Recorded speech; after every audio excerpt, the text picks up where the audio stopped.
Pam Pollard here. We're at the 4th District Convention for the GOP. So Pam, apparently the registration for delegates was closed at 10 o'clock. So anyone that didn't show up at 10 will not be allowed to vote today, even though that they are a registered delegate. That is correct. The rules are Why they is were that? advertised. That is the rules. They were advertised before the convention. In all of the literature that was put out, it said registration was 8 to 10.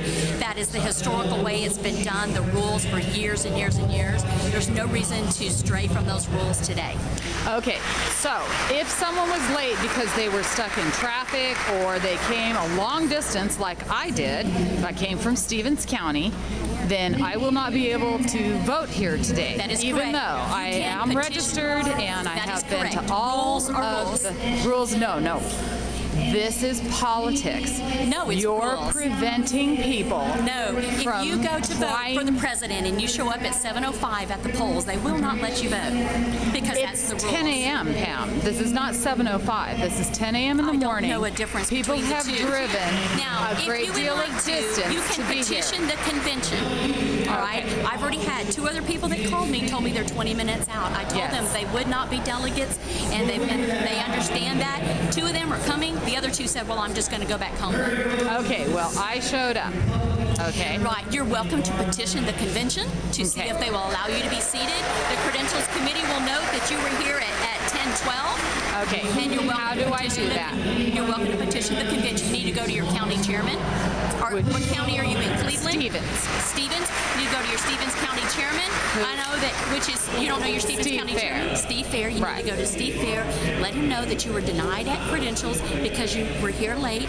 Ask him the procedures, what he will do as county chairman to petition the convention to allow you to be seated as a delegate, and it's up to a vote of the convention. Okay, thank you very much for your help. You're welcome. And you're Pam Pollard, right? I am Pam Pollard. I'm state vice chair, and I am the 4th District Credentials chairman. Okay, thank you very much, Pam. Thank you.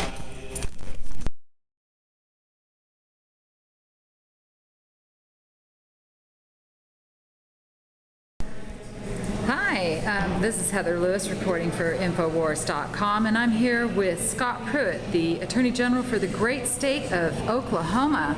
Scott, you recently had the opportunity to sit in on the Supreme Court as they overheard arguments regarding the mandatory insurance health care mandate. Can you tell me what your feeling was on the 9 justices that sat over that? Well, I think the court clearly showed a great deal of skepticism with respect to the constitutionality of the individual mandate. There were 2 justices that I think many were concerned about where they might be in the analysis, Chief Justice Roberts and Justice Kennedy, and I think both, by virtue of their questions and the comments that were being made during the course of the argument, I think gave great hope and encouragement that perhaps they're going to find the law unconstitutional as it relates to the individual mandate. There are a lot of other questions that were considered during the 3 days, but with respect to the individual mandate itself, I think the court is skeptical, and I'm hopeful and prayerful that we'll see that law struck down in June when the opinion comes out. Well, and can you tell me, you also mentioned in your speech there regarding the 10th Amendment argument that Oklahoma was bringing before the court. What are your feelings on the 10th Amendment? Well, I think the states, when you look at what Virginia did by passing a statute, Oklahoma, as you know, we passed a state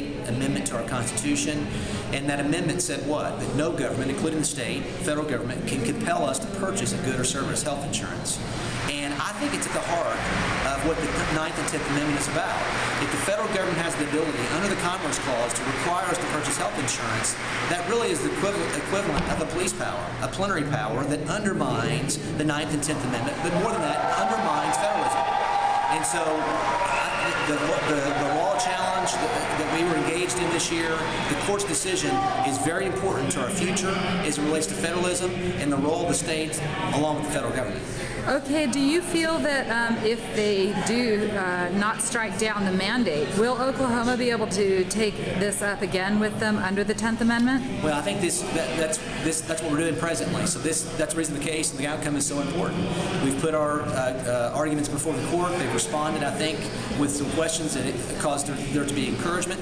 But this decision is what will control our destiny as relates to this particular issue on the individual mandate. So if you could predict the future, what is your feelings about what they're going to decide? As I said during my speech, Yogi Berra said, predictions are pretty tough, particularly about the future. And I think that I would hesitate to predict or speculate. I think what I took away from the argument is that the justices took seriously the claims by the states. They have great skepticism about the authority of the federal government to compel us to buy health insurance, and I think there was tremendous deliberation and great advocacy on behalf of the states that day that the individual mandate was argued. So I'm hopeful that good things will happen in June. Okay, well, thank you very much. This is Heather Lewis reporting for InfoWars.com, and we're here with Scott Pruitt, the Attorney General of the great state of Oklahoma. Thank you, Scott. Thank you so much.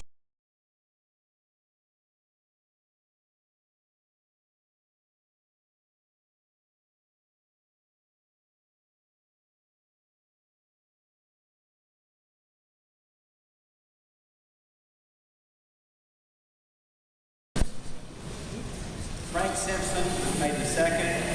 Any discussion? Any questions about your delegate's authorization? Pontotoc County? No, Stevens County. I'm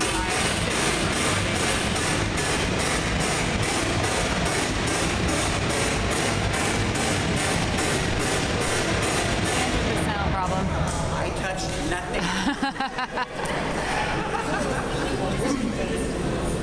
Stevens County? Yes.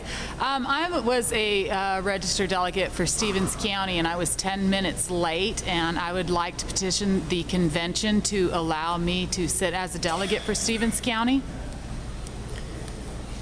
Your name? My name's Heather Lewis. Heather Lewis.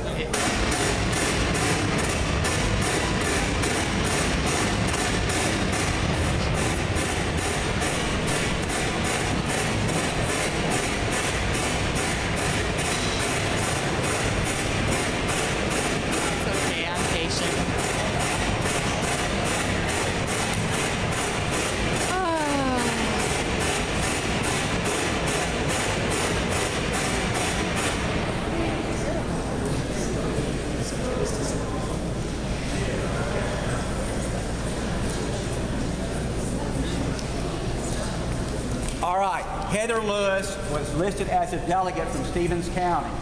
She was 12 minutes late, and therefore the Credentials Committee has recommended that she petition this body to allow her to be a voting delegate from Stevens County. Heather, stand up so you can see. I was 10 minutes late. Up 10 minutes late. Hey, there's others. Mr. Chairman? Yes, sir.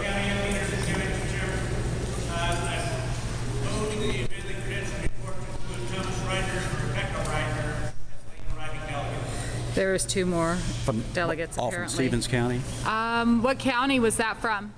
Comanche County. Comanche County. Legal writing delegates, Thomas and Rebecca Reiner. So Comanche County would like to also let. Okay, Comanche County is asking for the same consideration. They had two delegates that were late, but they had been listed as delegates.